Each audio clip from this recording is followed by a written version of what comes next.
Hi, Desai from Groovy Entertainment. Today we got another book to read for you. Today's book is The Rush You Down Under from 1990. So let's get started.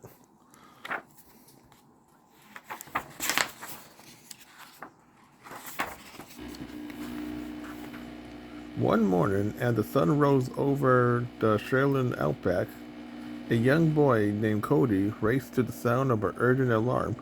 As he ran through the forest, waving through trees and jumping over rocks, he wondered who was in trouble. Finally, in a forest clearing, Cody found his kangaroo friend who had sounded the call for help.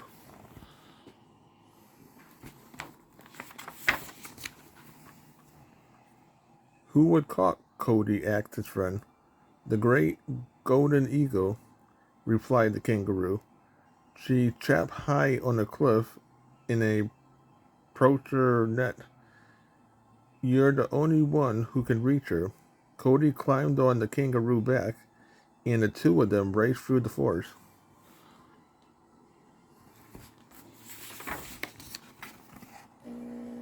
Soon Cody and the kangaroo arrived at the tall cliff.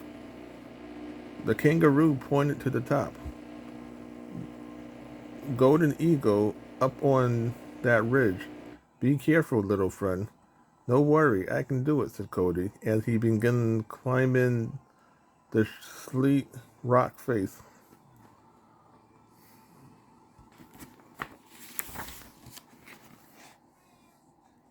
When Cody reached the top, he peered over the edge before him. Trapped in the net was the enormous eagle, screeching in fright.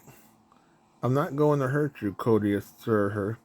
I'm here to help. Cody took out a pocket knife and began cutting through the ropes. Before he could finish, Golden Eagle spread her magnificent wings and burst free.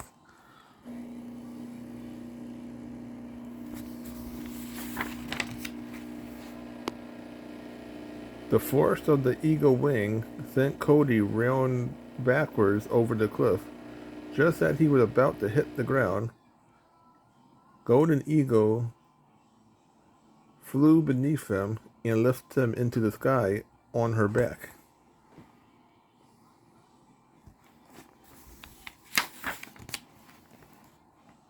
Together they soared past the cliff, up on the heaviest cloud.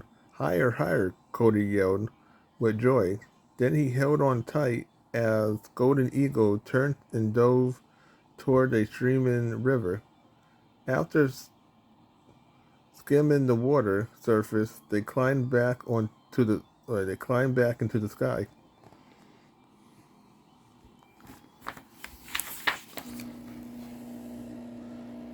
Golden Eagle took Cody into her secret nest atop the cliff. The boy peered inside and gently touched the eggs. Are they going to hatch soon? Asked Cody. Golden Eagle nodded yes, and as a gift, she gave him one of her beautiful golden feathers.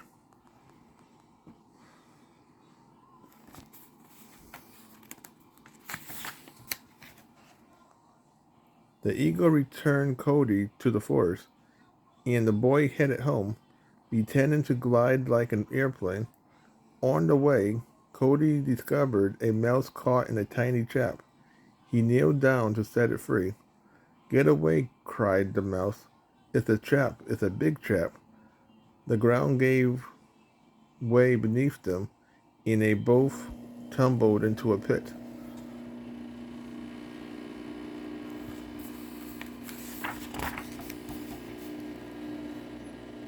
They heard a loud rumbling sound, as though the truck was approaching. The frightened mouse scrambled into Cody's backpack. Cody heard a man's voice said, "Well, Jonah, what do we have? What do we have caught today? A dingo, a fat razorback hog, or a nice big boy?" Cody looked up to see a tall, hook-nosed man peering into the pit.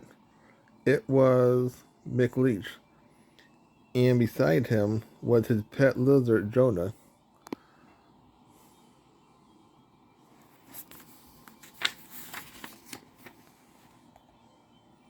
When McLeish saw Cody in the pit, he blamed Jonah for digging the hole. My dumb lizard always trying to bury scourge out here, he explained. That's not true, cried Cody.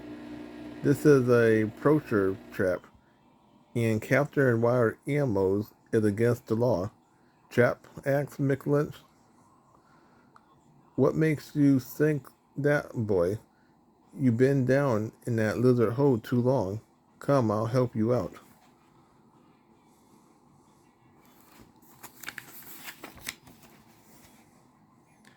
McLeach lifts Cody out of the pit. When the boy turned around, the poacher saw the golden eagle feather tied to Cody's backpack. Say, who gave you that pretty feather, boy? Asked McLeish. It's a secret, answered Cody, afraid that McLeish would try to recapture the eagle. It was a present from a friend.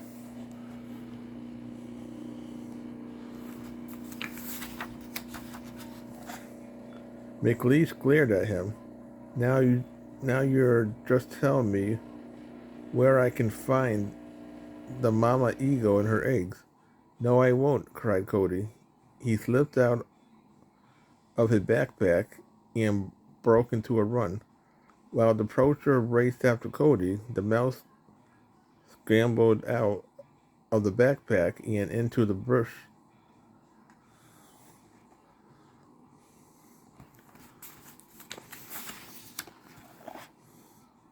From his hiding place, the mouse watched McLunch grab Cody and stuff him into the bushwhacker, the big Prussian truck.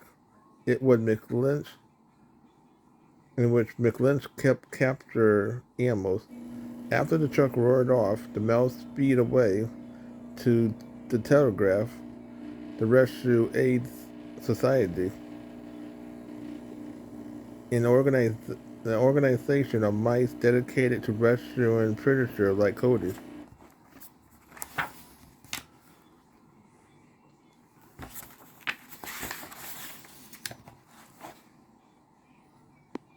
As the message was being relayed, the top two RAS agents were dining at a fancy mouse restaurant in the same building as the society headquarters. The restaurant was located on top of a chandelier in a large restaurant. It was just as splendid as people placed below. During the meal, Bernard had been trying his best to propose marriage to his companion, Bianca.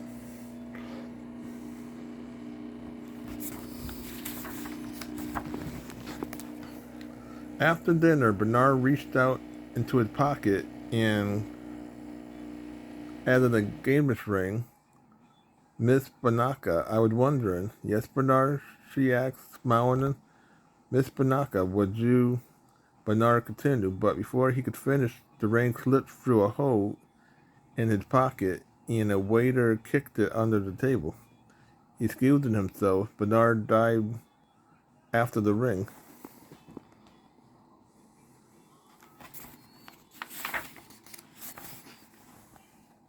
As Bernard crawled across the floor in search of the ring, Miss Bianca received news of the kidnapping from head waitress Francisco. Oh, the poor boy, exclaimed Miss Bianca.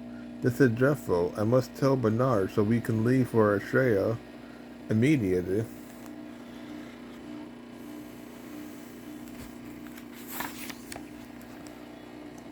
Miss Bianca didn't know it, but at that very moment, Bernard was trying to remove the ring from a rich old lady's toe, where it had become red after rolling across the floor, which, with much effect, Bernard popped the ring off the toe before she knew it. What was happening? Then he zipped out from under the table and hurried back to Miss Bianca.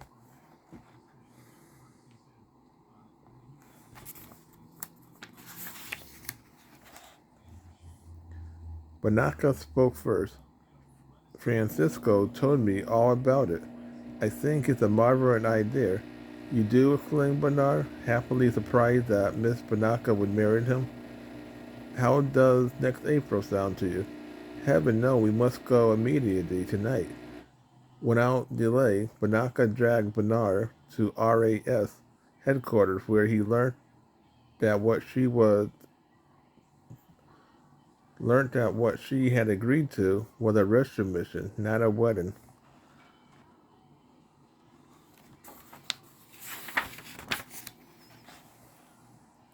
That night, in the middle of a violent snowstorm, Bernard and Bianca the located the Seagull airline and its new manager, Wilbert.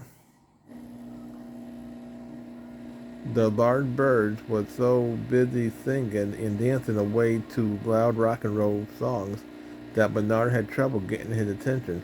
I beg your pardon, but we need to attempt. Bernard, excuse me, if I could just have 1 minute. He tried again. Finally, he yelled, "Hey," and snapped off the tape player.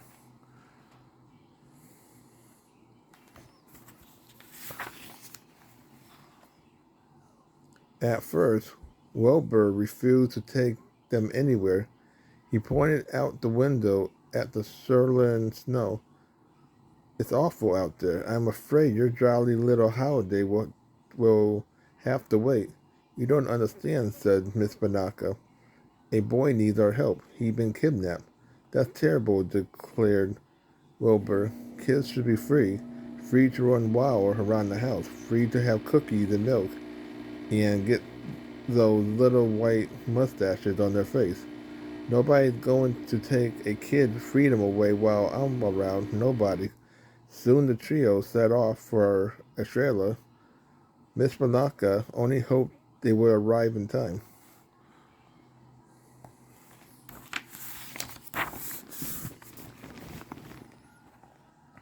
They made it safely across the ocean. They headed for the Outback, where Welby reached Mugwump flap. He used a speaker box to alarm the control tower. Jake, the kangaroo mouse flight controller, replied, "Negative. You have to turn back. Our runway isn't long enough for a bird your size." "Look, pal," snorted the seagull. "I can land this thing on a dime." "A dime sure would be more like it." Welby bounced it, skidded, and crashed into a halt.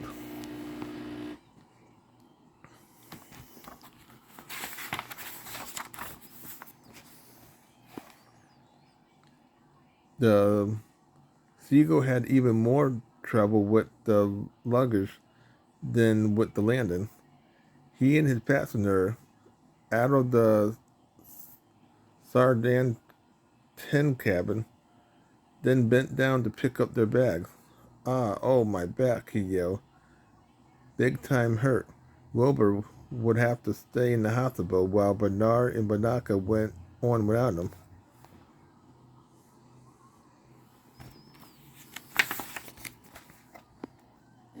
Outside the hospital, Jake asked Miss Banaka if she and Bernard were going to rescue the boy whom McLunch had kidnapped. "Why, that's right. How did you know? It's hard to keep secrets in the Outback, miss," he replied. "So, which way are you taking? The suicide show through Nightmare Canyon, or the shortcut at Satan Ridge?" "Wait a minute," cried Bernard. "I don't see any of those places on the map." Drake laughed. "A map no good in the Outback. What you really need is someone who knows the territory."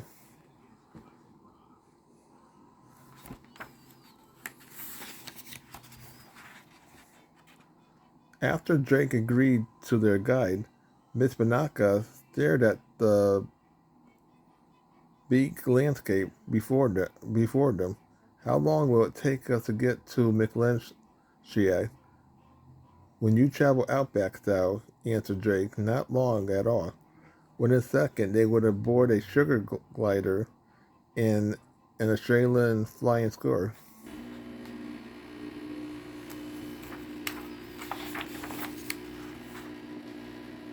Miss Bianca found a seat next to Jake on the score back, while Bernard held onto his tail.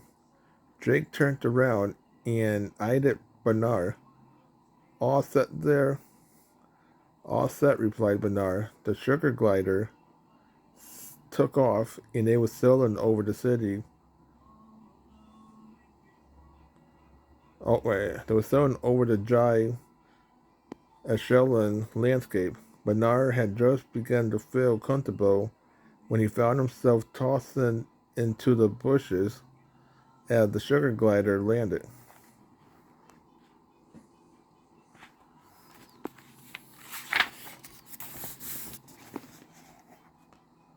They had reached Nightmare Canyon, and Drake went to scout up some more transportation. While he was gone, Bernard got up his nerve again, fingered an engagement ring tucked inside his pocket. He cleared his throat. Miss Bianca, he began. Now that we are alone, I've been wanting to ask you something. Yes, what is it? Asked Miss Bianca. Well, it's like this. I would be honored if you look out. Well, I would be honored. Look out, shouted Jake, pushing Bernard into the river.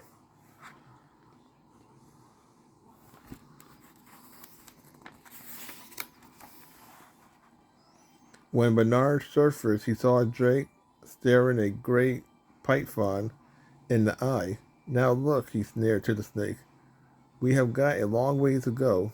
You're going to take us there, and you're not going to give me any trouble about it, right? The python nodded, and the riders took their place. Miss Bianca was impressed with Jake's skill, and Darren Bernard was not.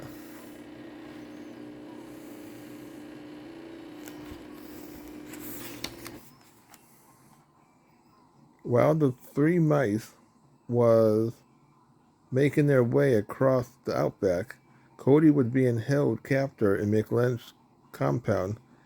He had refused to reveal the Eagle location, so McLynch had tossed him into an underground prison.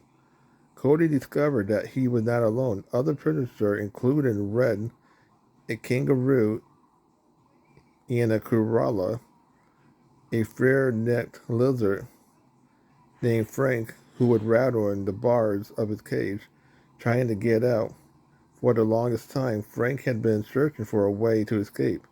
Finally, he had an idea. I got it. I'll just use my tail to pick the lock. It's so simple.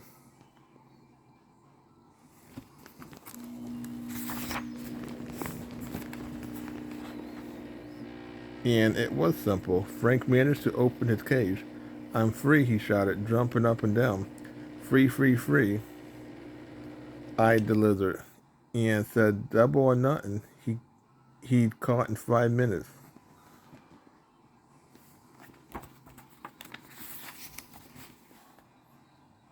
Cody Burlett, get out, like, go get the key, Frank.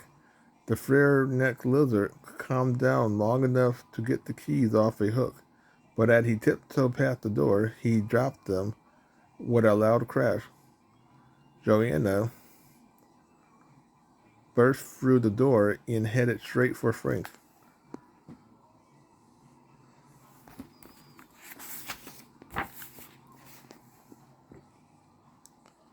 She chased Frank around the room. Red called out, "The keys!" Frank gave us the keys. Frank dove into a pile of crates, and Jonah jumped in after him. They and merged with Frank riding on Jonah's back as if she was a bunking bronco.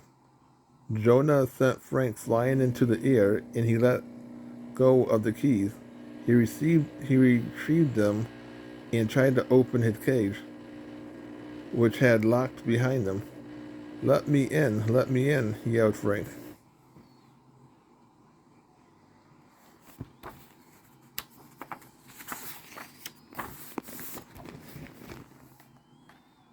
When Jonah rushed up, Frank tossed the keys in the air. Cody reached through the bars of his cage and caught them. He opened the door. As Cody was about to free the other animals, he felt a hand grasp his shoulder. Well, groaned Mick Lynch, if I didn't know any better, I think you didn't like it here.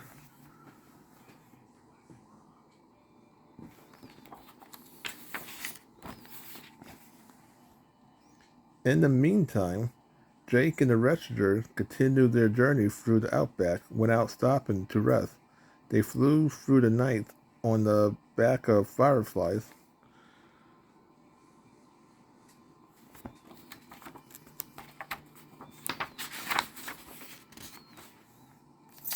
The next morning, they arrived at McLynch's compound. Bernard stared at the huge stair door. There's no time to waste, she said. We must try to get in.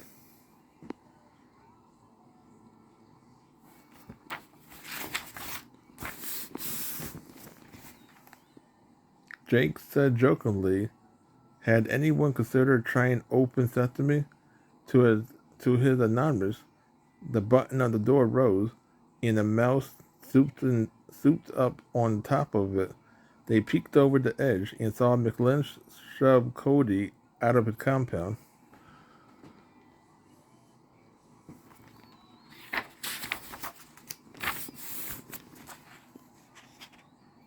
It's all over, boy, McLynch yelled. After Cody, your bird dies. Your bird dead. Someone shot her. No, it's not true, the boy cried. Well, it is. You better get out of here before I change my mind. Go on, get. McLynn grinned, then added, too bad about the eagle eggs, huh? They never survived without their mother. Shot Cody ran off into the outback, unaware that mice had been watching him. McLynch was watching too, an evil smile on his face.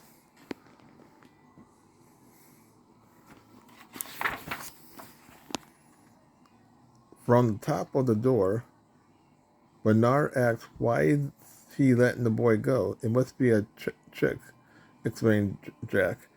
They heard an engine kick into life. Within a second, the bushwhacker emerged with McLynch in the driver's seat. Beside him sat Jonah. I don't know what he's up to, said Jake, but we can't let him get away. Hurry, jump on to the truck.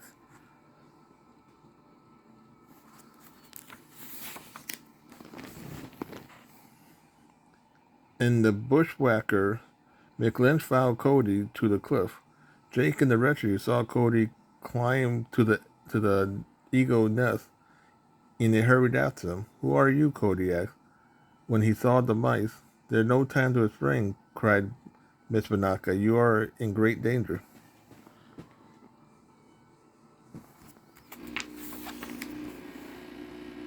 They heard a screech and looked up to see the golden eagle flying toward them. She's alive, shouted Cody. Please, Cody, you must listen, insisted Bianca. Mick Lynch followed you. She pointed, and Cody saw the bushwhacker desperately. He yelled to the golden eagle, turn back, get away, it's a trap. The eagle flew closer to the nest. A shot ranged out, and a net attached to the bushwhacker crane hurtled through the sky and snagged the golden eagle.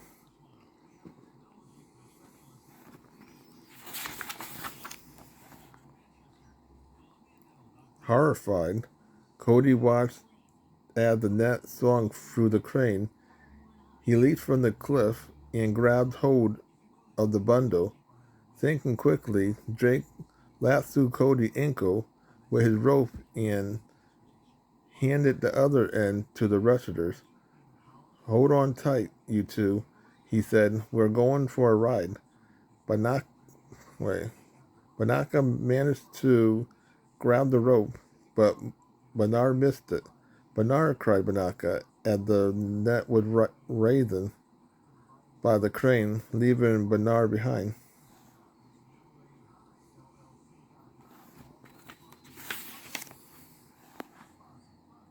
The Poacher tied a harness to Jonah, then pushed her over the edge of the cliff. At the nest, the lizard bit on. The lizard bit into one egg after another. Ugh, they was hard as rocks. She tossed the eggs over the cliff and tugged on the rope so McLean would let her would lift her.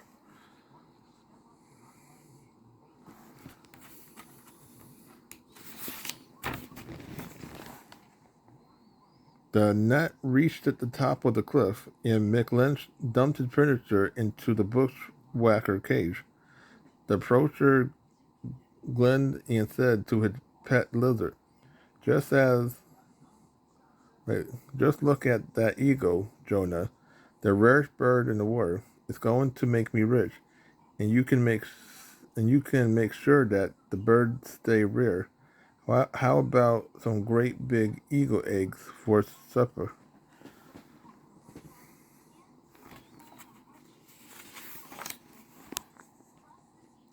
As soon as the lizard was gone, Bernard emerged from under the net. "Okay, you guy," he said to the eggs, which she had hidden. She felt for it. Just then, something tumbled into the net. "Wilbert!" cried Bernard. Wilbert was just as surprised to see Bernard as the mouse was to see him.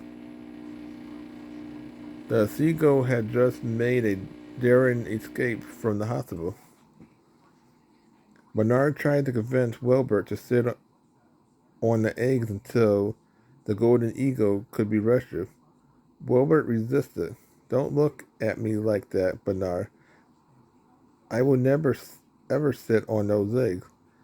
But pretty soon Wilbert was approached uncomfortable on the eggs, while Bernard hurried after the bushwhackers.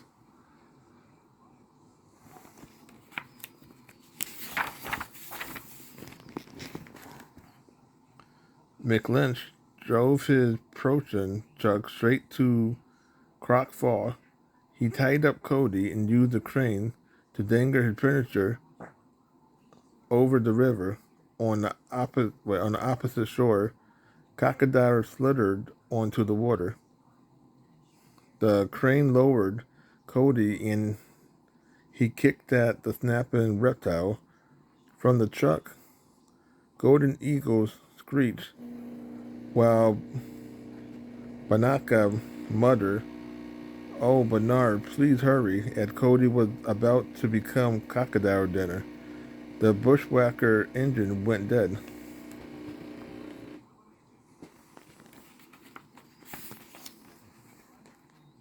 Bianca saw Bernard dash out from under the cab with the keys in his hand. "You see," she cried to Jake, "he did make it." Jonah noticed Bernard and raced towards him. He threw the keys to Jake, and Bianca then darted away. As the big lizard pursued Bernard, McLynch began shooting at the rope holding Cody.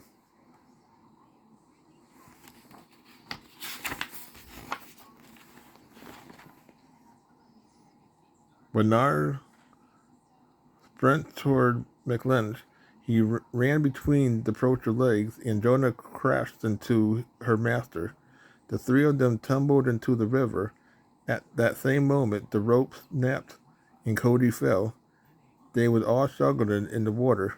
Jonah fought her way to the shore and waved goodbye as McLynch was pouring downstream. The crocodile rushed towards him, but they lost him to the tumbling, to the thundering fall.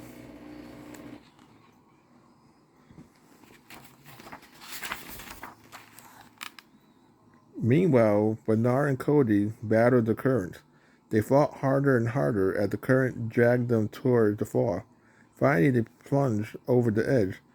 The shoreline water turned to rushing air, and they felt themselves being lifted into the sky. Golden Eagle had caught them on her back rode Jake and Bianca.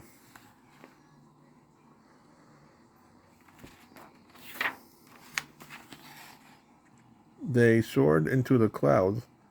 Golden Eagle, Cody, Jake, and the two courageous mice from the Rushers Aid Society. The charming Miss Bianca and the Bernard, who had saved the day by running off with the keys. By a successful rescue, Bernard was finally able to ask Bianca to marry him, and marry him she did.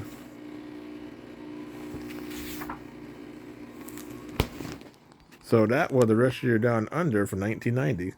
So if you like, subscribe, share, and comment, have a groovy day. Well, another video coming out real soon.